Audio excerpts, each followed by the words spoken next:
السلام علیکم۔ میں نے اپنے اس ویلاگ کے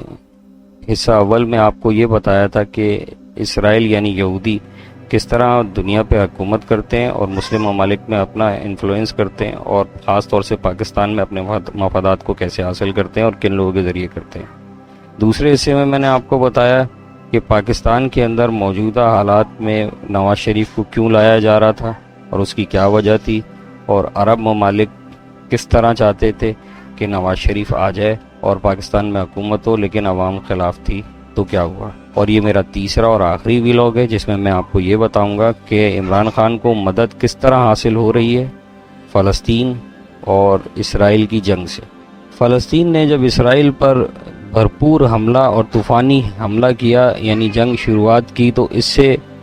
بے حد نقصان ہوا اسرائیل کو، جو اس نے سوچا بھی نہیں تھا، اور اس کی تمام تر ٹیکنالوجی اور تمام تر طاقت دھری کی دھری رہ گئی۔ انتہا یہ ہو گئی کہ فلسطین کے حملے کے بعد اسرائیل کے لوگ بہت حد تک ملک سے باہر دوسرے ممالک جانا شروع ہو گئے، جیسے کہ ابھی آپ نے دیکھا پاکستان کے حالات میں پاکستان کا برین ڈرین ہو رہا ہے، اور یہاں پہ پڑھے لکھے لوگ بہتر ملک کو چلانے والے، ملک میں کے لیے ترقی کرنے والے ملک سے باہر چلے گئے ملکی حالات دیکھ کے۔ تو اسی طرح پاکستان کے اندر ایک معاشی جنگ ہے جو ہمارے اوپر مسلط کی کر دی گئی، وہ بھی یہودیوں کے مفادات کو حاصل کرنے کے لیے عمران خان کو جیل میں ڈال کے۔ اسی طرح خداوند تعالیٰ کی مدد آئی اور فلسطین نے ایسی جنگ کی، مختلف محاذ سے ایسی جنگ کی کہ اسرائیل کو مجبور کر دیا کہ ان کے باشندے اور اسرائیل کے اندر امریکہ اور مختلف ممالک کے لوگ جو وہاں پہ ہلاک ہوئے، اور فلسطین کے جو لوگ تھے انہوں نے بھرپور حملہ کیا۔ اسرائیل کے رہائشی لوگوں نے ملک چھوڑنے اور ملک سے بھاگنے پر مجبور ہو گئے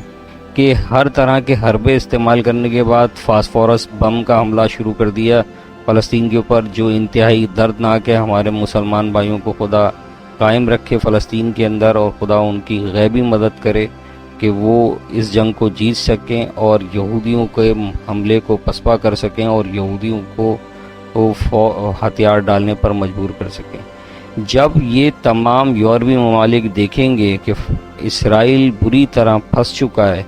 تو یہ وہ بندہ ڈھونڈیں گے کہ جس کے ذریعے اس جنگ کو روکا جا سکے۔ اور وہ بندہ کون ہوگا؟ کیا آپ سمجھتے ہیں MBS یعنی سعودی عرب کے بادشاہ سلمان بن عبداللہ، یا پھر اور کون ہوگا جو اس جنگ کو روک سکے؟ طیب اردوغان، وہ بھی نہیں روک سکتے۔ اور کون ہوگا؟ کوئی بھی اسلامی ممالک کا سربراہ ایسا اس وقت نہیں ہے جو فلسطین کے جنگجو یا مجاہدین سے گفتگو کر سکے یا وہ ان کی بات کو تسلیم کر سکیں سوائے عمران خان کے۔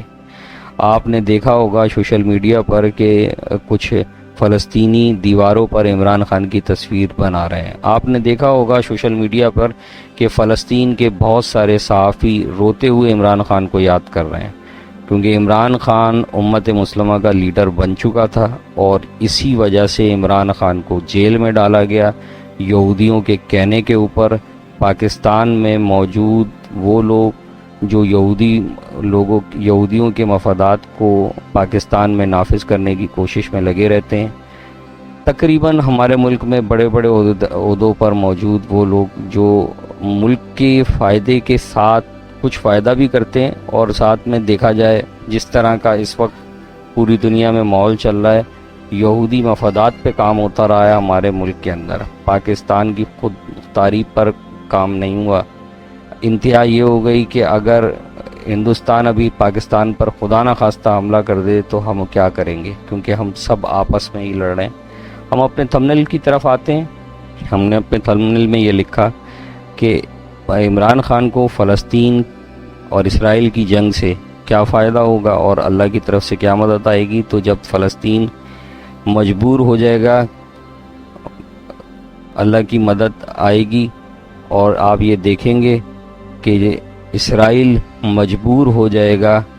فلسطین سے جنگ کرتے کرتے،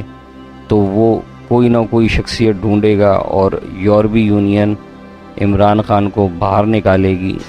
اس جمعے نہیں تو اگلے جمعے تک عمران خان کو باہر نکالنا پڑ جائے گا۔ عمران خان ایک تقریر کرے گا سوشل میڈیا پر، اور اس کے بعد پھر وہ فلسطین کے لوگوں سے مخاطب ہوگا، یقیناً کوئی نہ کوئی فلسطین کا نمائندہ ان سے بات کرے گا، اور پھر اس جنگ کو کچھ حد تک بریک لگے گا۔ یا پھر یوں کہہ سکتے ہیں کہ اسرائیل کے وہ لوگ جو قید میں ہیں فلسطین کے جنگجوؤں کے پاس، ان سے کس طرح جان چھڑائی جائے گی، اس میں اہم کردار عمران خان صاحب ادا کر سکتے ہیں۔ اور آپ دیکھیں گے کہ عمران خان کے لیے اب ہتھکڑیاں کس طرح کھلیں گی، اور خدا کی مدد یہی ہے جو فلسطین اور اسرائیل کی جنگ ہے، کیونکہ عرب ممالک بھی اسرائیل کو تسلیم کر رہے تھے، یہودیوں کو تسلیم کر رہے تھے، ایک مملکت مان رہے تھے اور اس کے بہت قریب تھے، مذاکرات جاری تھے۔ تو ایسی صورت میں جب اگر عرب ممالک کا سب سے بڑا سربراہ یعنی سعودی عرب اس کو تسلیم کر لیتا تو پھر مجبوری بن جاتی پاکستان کی بھی اس کو تسلیم کرنے کی۔ پاکستان میں موجود لوگ اور دور اقتدار کے لوگ انہیں یہی کہا یورپی یونین کو کہ اگر عرب ممالک تسلیم کر لے اسرائیل کو تو پھر ہم یہ اپنے ملک پر اور ملک کی عوام پر کو مجبور کر سکیں گے کہ ہمیں بھی اسرائیل کو تسلیم کر لینا چاہیے۔ آپ کو میرے یہ تینوں ویلاگ پسند آئے ہوں تو ان کو لائک کریں اور چینل سبسکرائب کریں۔ شکریہ۔